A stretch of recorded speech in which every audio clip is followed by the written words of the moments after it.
Welcome to Speaking of Grace, the weekly message podcast from the Whole Life Church in Orlando, Florida.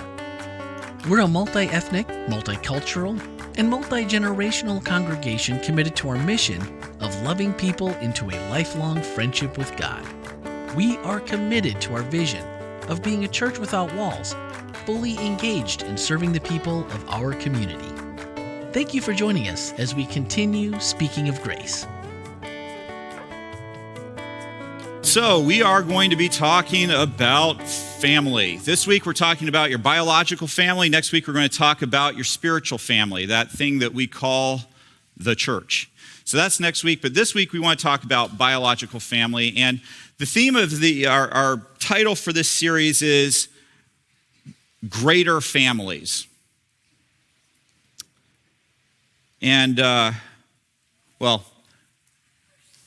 great families. But then we'll talk about it here in a second. Let me ask you this. I'd love for you to help me define what a great family is. And you know me, I like you to talk back to me, so throw some stuff out there. What makes a great family? Diversity. Patience. Communication, that's a huge one, yeah? So biological family, what makes a great biological family? Love. Oh, thank goodness somebody said that. What? Teamwork. Yes, I love it. Trust. Loyalty. Openness. Oh, you guys are great. So take a moment. You've heard all those beautiful attributes. Love them. I want you to think about whatever you know about the Bible and the families in the Bible, and I want you to tell me the families that meet those criteria. No, I'm serious. I'm waiting. Go.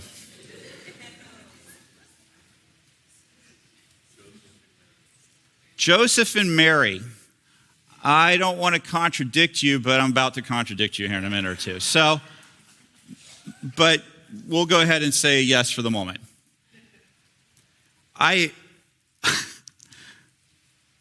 I don't know. I'm sure they're there. Kind of the closest that as I was pondering this topic, because I was trying to go through my mental Rolodex of like what I think a great family is and what biblical family measures up to that. And the closest I got was like Ruth and Boaz. That one I was like, but if we're going to be honest, there's some problematic elements there as well, okay? But there is some kind of cool family interaction that happens between a daughter-in-law and mother-in-law and a man who generously makes sure that he does what's right. So that's about the closest for me that I could come up with. Now, the title of my sermon is The First Dysfunctional Family. In case you don't know what a dysfunctional family is, let me define it for you. According to the APA Dictionary of Psychology, American Psychological Association, a family in which relationships or communication are impaired and members are unable to attain closeness and self-expression. Now, I'm not asking anybody in here to tell me whether this definition fits your family, but let's go ahead and ask ourselves how many families in the Bible would fit this definition. Don't say it out loud. I don't want you to blaspheme. I'll do it for you, okay? So let's go ahead and start with the first one. All right? So everything starts off great. God says, and by the way, this is the Young's literal translation. The reason I'm using it is because I like the way that it translates it. For me, it's the closest to the original language and what God said here. God says, it's not good for the man to be alone. I do make to him an helper as his counterpart. Now, I want to stop here for a second because I want to take a slight detour. Is it okay if I detour with you for just a second? This text has been really mutilated by some in a couple different ways. The first one is I want you to understand that this translation, the way I translate it, the counterpart word matters. Not less than, not greater than, counterpart. Counterpart. Not less than, not greater than, counterpart. That's the first thing I want you to hear. The second thing, I want to ask for forgiveness, because I am guilty of doing this, or I was guilty of doing this for many years in my ministry. I would say, look at this text. It shows that a man and woman come together and then they're complete. But I want you to note that's not what the text is saying. In my growth, in my study of the Bible, one of the things I had to come to the realization, and it happened after I had a really lovely student. I was teaching a class, and the student came up to me afterwards, and she said, "How am I supposed to feel about that as a single person?" And, you know, the temptation for those of us who love God's words, well, that's what the Bible says, so figure out how to deal with it. But it challenged me because she didn't say, she said, how am I supposed to feel about that? And I don't think that's what it's saying. What about Jesus? And I said, oh, the student has become the teacher. That actually happens a lot. And I started thinking about it. Jesus was single. Paul says he was single, and he says, I wish all of you were single like I am. So maybe it's not marriage that brings completeness. Maybe it's community. Maybe what God is saying in this passage is it's not good for us to be alone. We know that loneliness is crippling. As I've told you in multiple other sermons, loneliness has become an epidemic in our country. I can't remember the exact number, but I think it's loneliness is as detrimental to your health as smoking like 15 cigarettes a day or something like that. That's what loneliness does. So it turns out God knows what he's talking about. He said, it's not good for you to be alone, Adam, but he wasn't saying you have to be married to be complete. He was saying you need community to be complete. You need others like you to be complete. And what we do see is that Jesus had a community around him. He had people that were close to him, that were his friends, that were his community. Same thing with Paul. Community is important. And so for those of you who are single, you are not incomplete. You may be exactly the way God wants you to be. Maybe you don't want to be that way, I don't know. But I want you to understand that you're not incomplete. What you do need to think about is, how do I put community around me? How do I surround myself with other people? How do I find people that will hold me accountable, that will also love me unconditionally and provide grace to me when I need it? So things start off great. God says you need somebody to be your counterpart, to be with you in this. And marriage is established here. But we just go a few more verses, turn the page on the chapter, and we come to chapter 3. Adam and Eve eat from the tree of the knowledge good of evil. God shows up, says, what have you done? And Adam's retort is, it was that woman. It is that woman that you gave me. That's why I ate it. He blames God, he blames Eve. You hear him blaming God in there, right? Hey, you're the one who made her. I wouldn't have done it. Dysfunctional. God says the same. Eve, why did you do it? Wow, that was that serpent. Tricked me. Devil made me do it.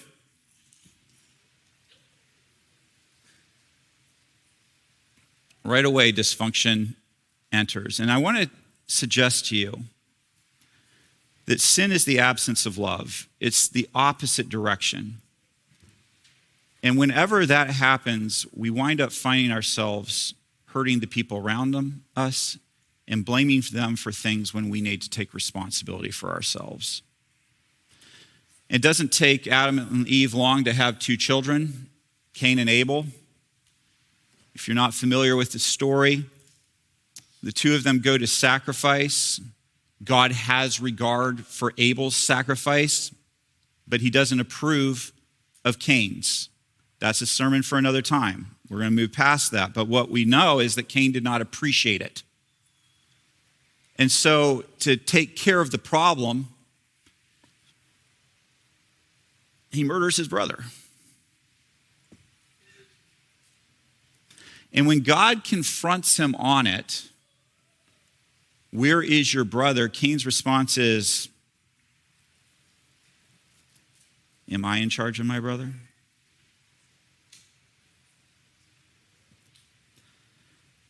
Is it safe to say the first family was a little dysfunctional? A little bit? A lot? Does it get better from there? The only righteous man on earth, Noah, he and his sons and their wives and his wife survived the flood. Have you read what happens after the flood to Noah? Dysfunctional family. If you haven't, just look it up for yourself. Dysfunction. Abraham, the father of faith. Yeah, not so great. His wife can't conceive. Abraham and Sarah take matters into their own hands. They conceive a child with his slave, with her slave. Dysfunction. Poor communication. Lack of loyalty. All kinds of things going on there. Man after God's own heart, David. Oh, talk about family dysfunction. Huge. And you might think, well, that's just an Old Testament thing. What about Jesus and his parents? Have you ever thought about that? Mary gets pregnant through the power of the Holy Spirit, and Joseph's reaction is, you're going to need to go. The only reason that he doesn't discard her, put her to the side, and he was going to do it nicely because he was a righteous man. The only reason he doesn't do it is because an angel comes and says, hey, cut that out. This is what's going on. Can you imagine the whispers in the community? And then the conditions in which Jesus was born, not ideal. And then when he's 12 years old, they lose him for a couple days. Great parenting, Joseph and Mary. And when they find him, what do? Exactly what I would have done to my children. Why'd you do that? They blame him. It wasn't, hey, we should have been keeping a closer eye. It was like, why'd you do that? Don't you know what you're doing to us?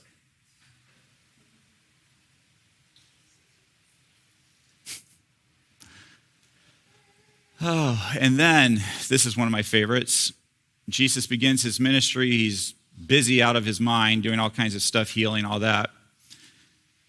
And the New American Standard Bible says, and when his own people heard about this, they came out to him to take custody of him. For they were saying, he has lost his senses. Most contemporary biblical scholars agree that his own people was his family. That's why most modern translations will just actually helpfully translate it, his family came. And one of the reasons why they believe that is just look a few more verses down. It says, and a crowd was sitting around him, and they said to him, behold, your mother and brothers are outside looking for you because you're crazy, and they want to take you home and let you get some rest. And then Jesus says some difficult stuff. Who are my mother and my brothers? And looking around at those who are sitting around him, he said, here are my mother and my brothers. For whoever does the will of God, this is my brother, my sister, and my mother. We'll talk more about that next week. We won't dive too deep into that. But I wonder how Mary felt when she heard that. So why am I doing this to you? Why am I subjecting you to all these dysfunctional families in the Bible? Well, the reason I'm doing it is because I think that for a long time there has been a Christian cottage industry of well-meaning, well-intentioned, at least I choose to believe so, individuals who have told you that if you just read the Bible and you just pray enough and you just follow these steps and you discipline your kids that way and you treat your parents this way, then you'll have a great family. If you're a good Christian, you'll have a great family. And I want you to look at the Bible and ask yourself, why do you think you're entitled to something that the people in the Bible didn't get?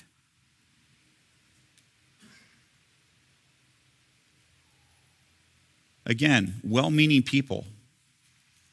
And I'm not against wonderful books on parenting and all these things. But I also really want to tell you, please take them with a ginormous grain of salt. Because I know that there's so many times that people believe if I just do this, then my kids will turn out the way that I believe they should. I believe that if I interact with my parents in this way, then they will treat me the way I deserve to be treated.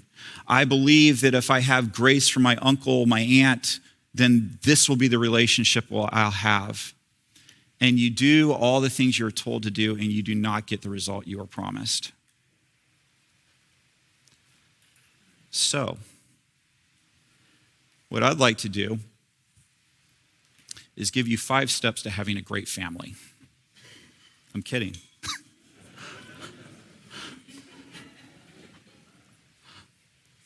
What I'd like to do is give you some suggestions for being a great family member. These are suggestions. I want to be very clear that I am not a psychologist, psychiatrist. I am not qualified in any manner to be giving you psychological advice. I am giving you my experience in life. I am sharing with you what 20 years of ministry has taught me, reading a lot of books I've learned, and just my own life experience with my own family. These are my suggestions based off of that. Use them if they will. If you use them, they are not guaranteed to work. It's what I have found to be true for myself. So let's start with this. Accept that there may be great families, but there are no perfect families. That's a hard one for some of us to get to. Many of us, if you're like me, are very idealistic. I want a perfect family. I want to be a great, but I'm sure if I just try a little harder, we can get pretty close to perfect. Nobody's perfect but Jesus, but maybe I can get pretty close. I want you to understand that there may be great families out there, but there are no perfect ones, not in this world.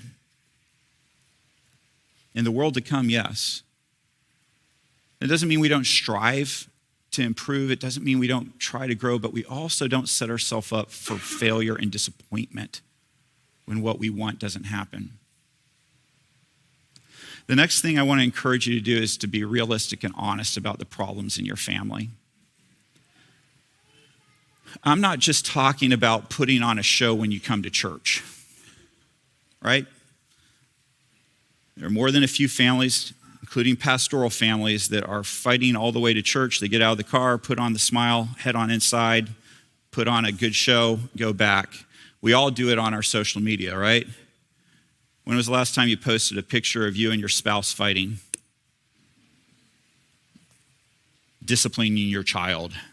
We don't do that. We put up the vacation pictures, the happy pictures, everybody looking happy. You don't see the 5 seconds before where you're screaming, "If you don't sit still!"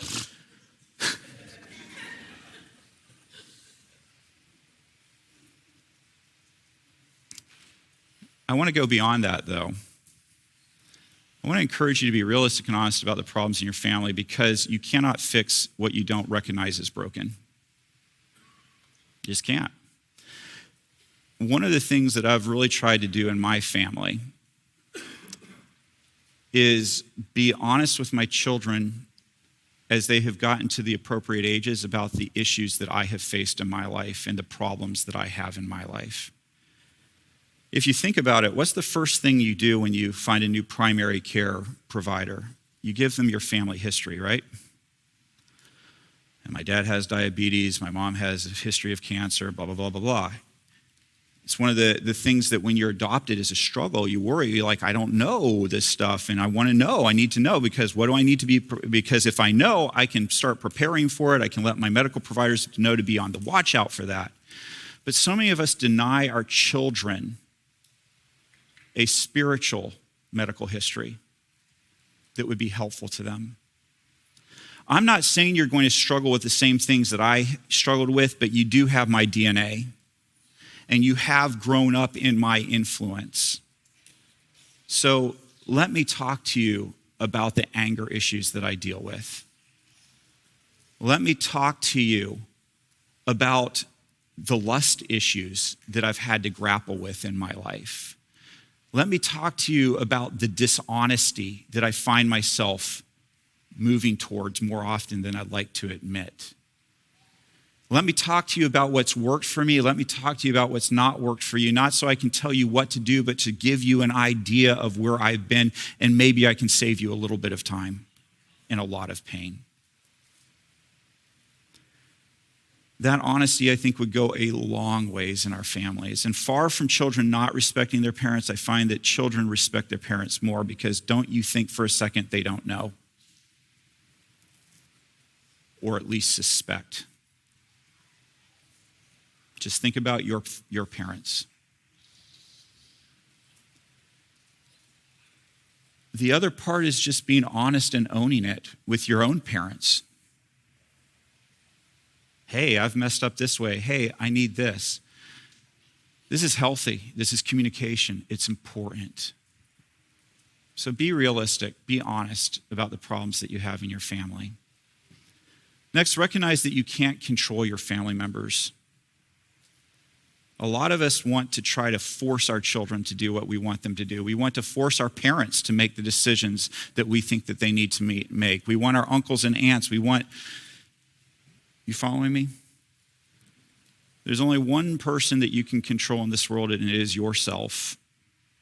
You can make suggestions, you can provide guidance, but you cannot control. And too often what we see in families is shame and manipulation.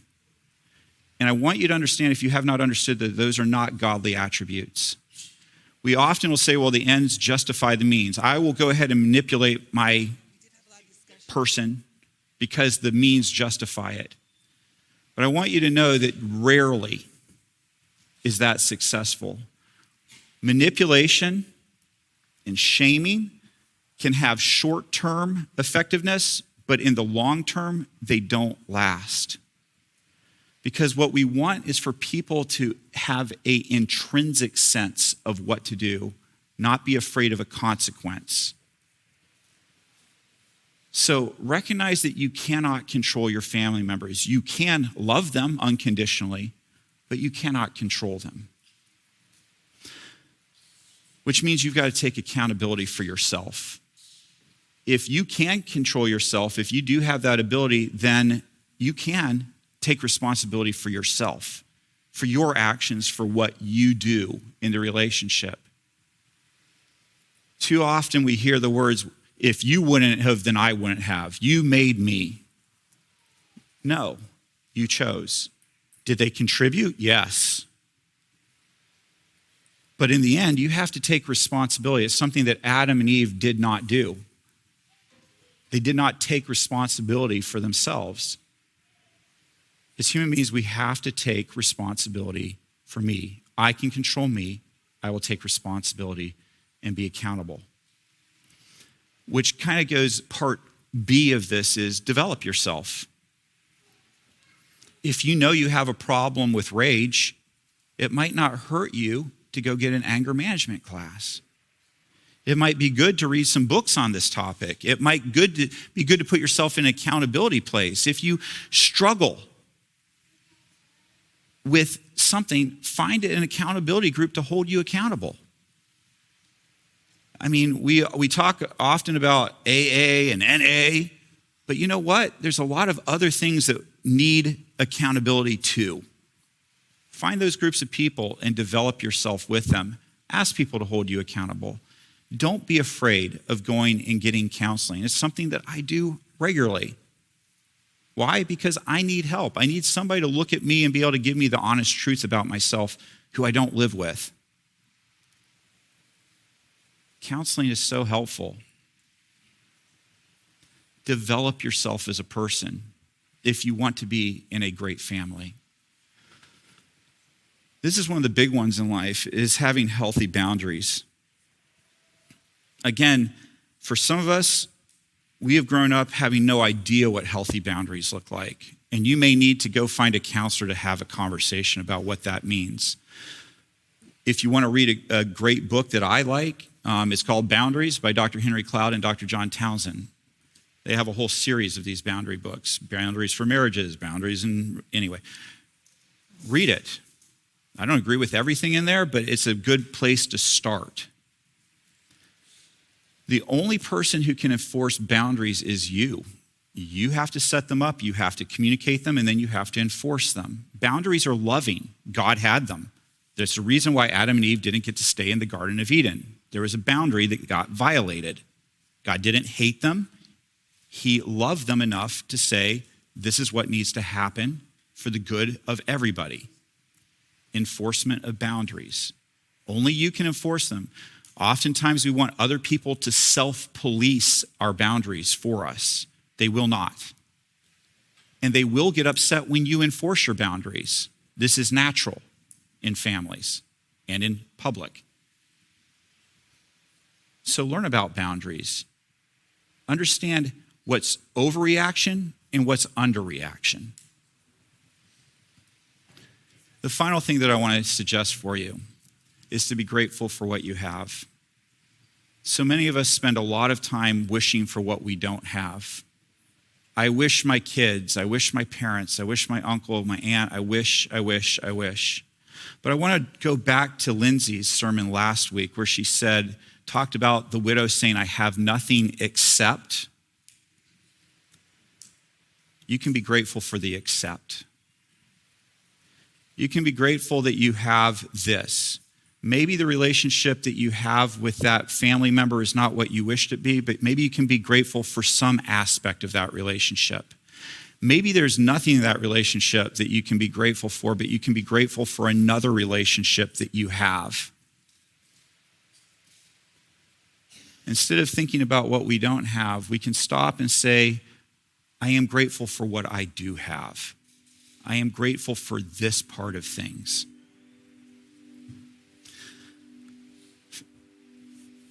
Family, there is nothing easy about our relationships. There is nothing easy about our biological families. The Bible is completely chock full of dysfunctional families. So if you're in a dysfunctional family, you are not alone. In fact, you're with the majority. You're with Jesus. If you're in a great family that isn't dysfunctional, praise the Lord for that. I hope it stays that way.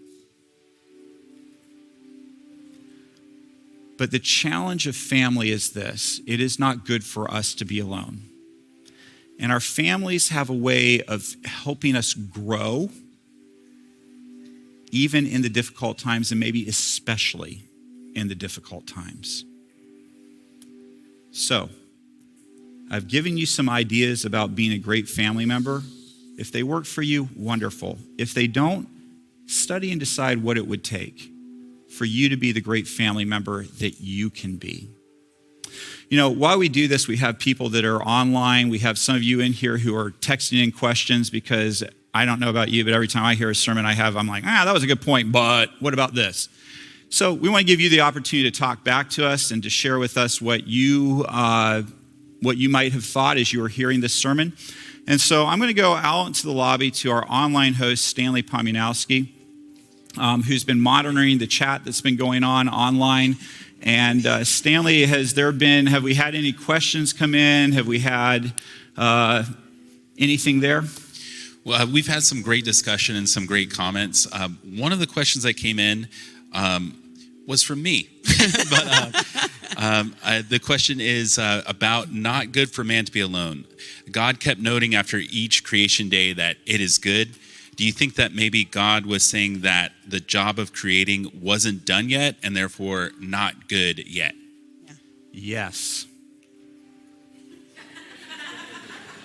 Okay, he answered yes. Oh, Okay. All right. yes. So Oh, I okay. guess they're done with me All then. right, next question. I do think that. And by the way, what Stanley's point is really valid. After every day of creation, God finishes and says it was good. And the only thing that he doesn't finish with is when it's just Adam by himself, he said it is not good for this person to be by themselves. And so we need each other.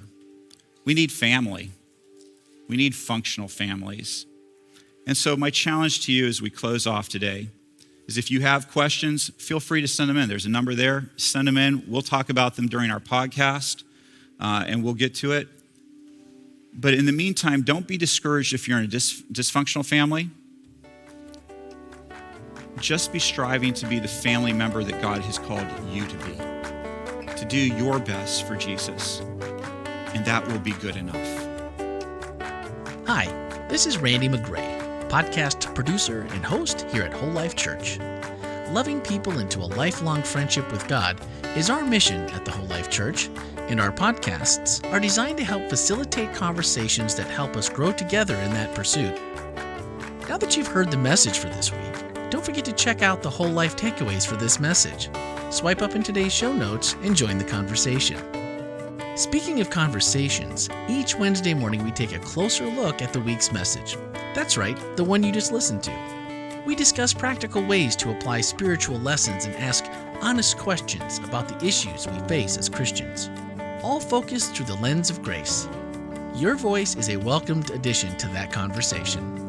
We encourage your thoughts and your questions by sending a voicemail or text to 407-965-1607 or send an email to podcast@wholelife.church. You can find everything podcast related on our website, wholelife.church/podcast. And plan on spending every Tuesday evening and Wednesday morning with us as we bring you the Whole Life Church inspiration you love straight into your headphones. Thanks for listening and have a great week.